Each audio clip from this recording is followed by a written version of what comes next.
welcome, Red Grammar. I know you had a wonderful, exciting concert last night, and you're off to summer school. And we want to share with you, we're very appreciative that you took time today to stop by at our small little secret and gem on the Ave called the Washington Baha'i History Museum. So the last time I saw you, we were still in our tiny little place over at the East Side Baha'i Center, and you were most generous and talked to us at that time. Now, it's been a year or so since we've seen you. So what do you think about our new location, and what do you think about the direction that we are sort of maturing into? Wow, well, of course you have more space here. And so your exhibits you have more room for things. But the thing that really struck me, in addition to being able to carry out your vision for the museum, is that you now have some areas in this building that allow for more interaction with the community in different ways. So you have a space where you can meet with people and have maybe musical events. You have a study area. You have a place for the students from the university where they can look at resources and do their papers on the Baha'i faith. And you are right in the middle of a very active neighborhood.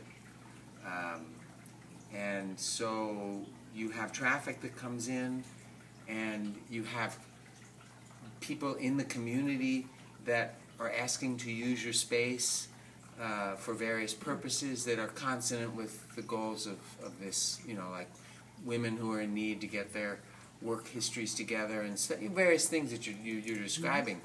So it's a fascinating experiment in both forwarding and exploring and moving forward your vision for a museum that integrates Baha'i history with local and national history so that the Baha'i history has a context.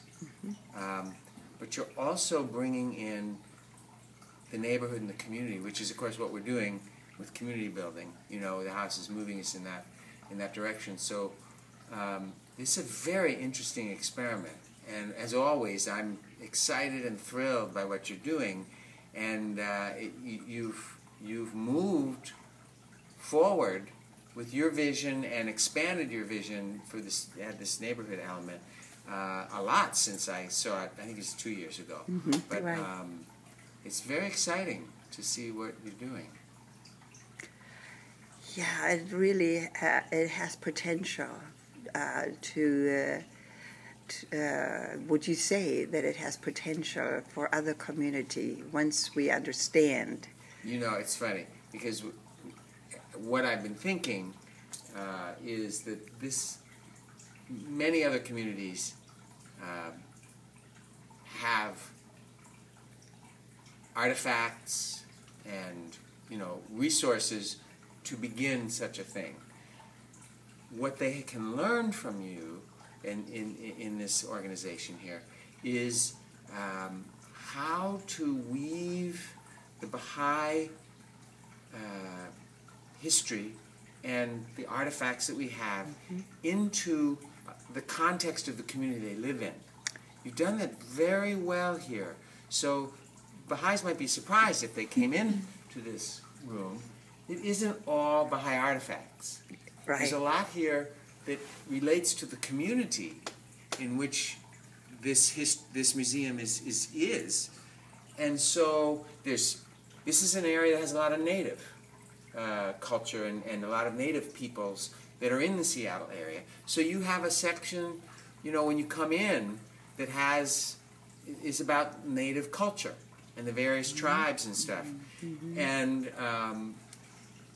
it's just a very interesting, subtle thing that you've learned to do here. There's been a lot of learning that's been going on all these years with this.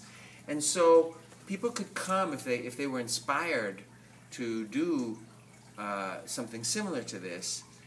There's a lot to learn here on how to weave it together. Some of the things here, they're just interesting.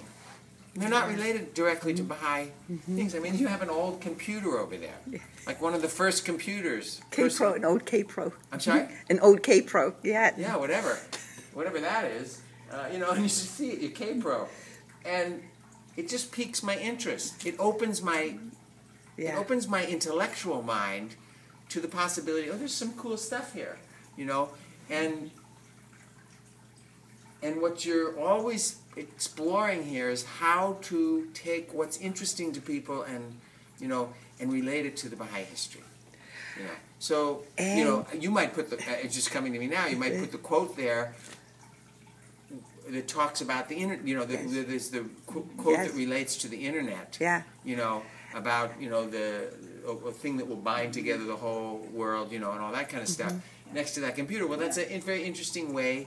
Yeah. I'm fascinated to see this old K-Pro. My gosh, what the heck is that thing? What year is that? Somewhere in the 70s. And of course we'll be also evolving some of the exhibits around science and religion. Yeah. Not only history, also into women's issues. Yeah. And the Baha'i perspective of cohesion in living in the era of the lesser peace. So have the Baha'i answers, present those aspects of it.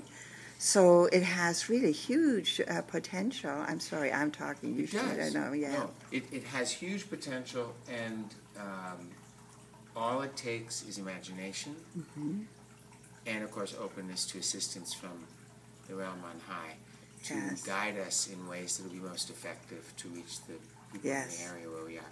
It's a fascinating experiment, and it's long past just the beginning experimental stages. You're succeeding in it, and there's just a lot for people to learn and then take and apply in their own ways. Yes. But it's fascinating. Localize it. Fascinating. Well, Red, I promised it wasn't going to be very long there. I didn't want to impose on you. But really, not only on behalf of our board of directors and our advisory council members, I want to, and all the volunteers here, I want to thank you for taking the time today and visit with us. And I'm so pleased you still like it, and I'm so pleased that you encouraged us. Yeah. So thank you ever so much. It's really exciting.